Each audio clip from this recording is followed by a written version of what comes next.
And good afternoon. Today we're going to begin talking about significant disproportionality within the field of special education. So, asking what does anybody know about significant disproportionality? Have you ever heard the term? Anything? Well, let's get into it. So, what is significant disproportionality? So, significant disproportionality is really just examining overall trends in three major areas within special education. And that looks at the identification, the placement, and the discipline of students in certain racial, ethnic groups and or students in minority groups within any particular field or within any particular groups of students. And what the significant disproportionality is trying to do is look for an overrepresentation of one group in any of the identified areas for those over identification, the over placement, and the over discipline of students. The basis for this overrepresentation include that cultural differences, bias on identification and placements, and really looking at the socioeconomics of certain groups of students within any particular given school. So, how did we get here? How did we get to a point where we really need to examine those identifications, those placements, and those discipline areas? So, in the Individuals with Disabilities Act, the Equity in Individuals Disabilities Education Act implemented a policy, and that was released in December of 2016. And their overall purpose of the policy was to address the significant disproportionality in each of those three areas. And really, what happened was the Obama administration determined that there needed to be some standardized matrix that need to be put into place for school districts to be able to really dig deep into their data to say, are we over identifying, placing, or disciplining certain groups of students more so than other groups of students?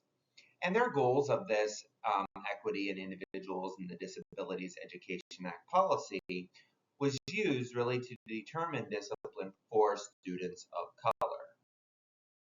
Then in 2017, during President Trump's first administration, his Secretary of Education, Betsy DeVos, wanted to place a 2-year hold on the implementation of the equity policy and cited the fact that they need to have more research for the overall effects of implementing such a policy.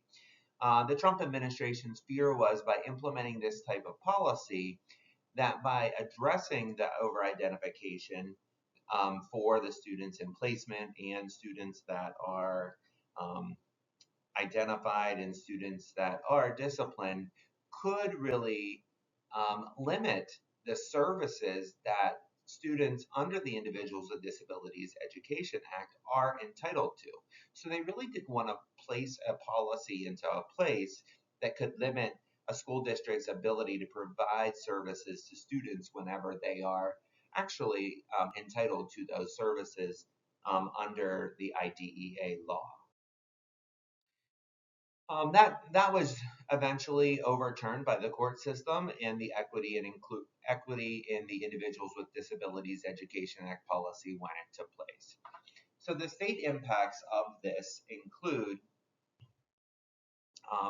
in Pennsylvania, they were falling in line with the federal policy. They determined that states would ask local school districts to determine the risk ratio formula to identify any of those areas of the three for significant disproportionalities. And Pennsylvania set a threshold for each of the three areas. And we'll get into how you determine that risk ratio and the risk formula here in a little bit, but they set those factors at 3.0 for identification, 3.0 for placement, and 2.5 for discipline. So when these risk ratios were determined, if a school was at or above that threshold, then they would need to address that significant disproportionality within their school. So the local impacts at the local school district level, local education agencies were then forced to report on the risk ratios for each of those three identified areas within their school system. And then if that local school district was flagged for significant disproportionality, they then had to set areas in which they would improve upon that significant disproportionality. If after 3 years they didn't address it effectively, then 15% of their IDEA funds were required to then be used to intervene to address significant disproportionality. Some of those evidence practices that they could put into place include that school-wide positive behavior supports, along with individual behavior supports, implementing an MTSS, multi-tiered systems of support programming for both academic and behavioral, and many, many more along the lines of universal design for learning for all students. So how do we determine that significant disproportionality? So the first step is to determine the risk calculation for a risk group. So we identify what group we're looking at, and then we're going to just really examine the numbers. In the determinative risk calculation, if we don't have a threshold of 10 in the group or a total of 30 in the school, we aren't able to determine the risk calculation.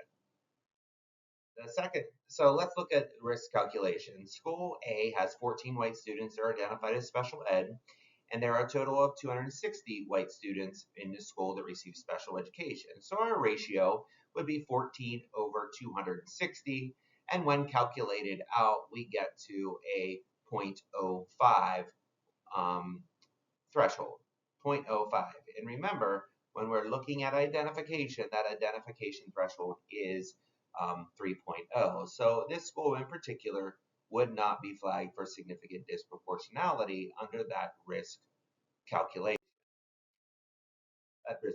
risk comparison. Now, when we look at the risk calculation for the comparison group, um, excruciating factors here, if that number is less than 10 at the top, we can't find that risk calculation.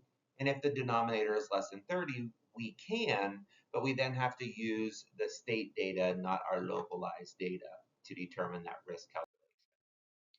So school A has 50 non-white students that are identified as special ed and are placed into separate schools. And there's a total of 500 non-white special ed students in the school.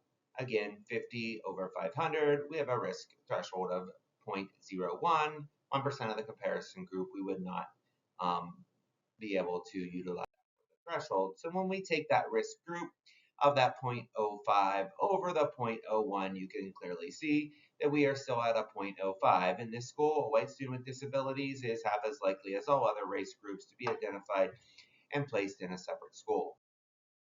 So the risk ratio, for example, is 0.05. The PA threshold is 3.0. So would this district be identified as having significant disproportionality? And the answer is no. So looking at our extension activities for today, we're going to utilize the following scenarios to determine that risk ratio and to identify whether the school would be identified as having significant disproportionality. So now take each of these two and work on your own to determine that risk ratio to determine whether they would be flagged for significant disproportionality.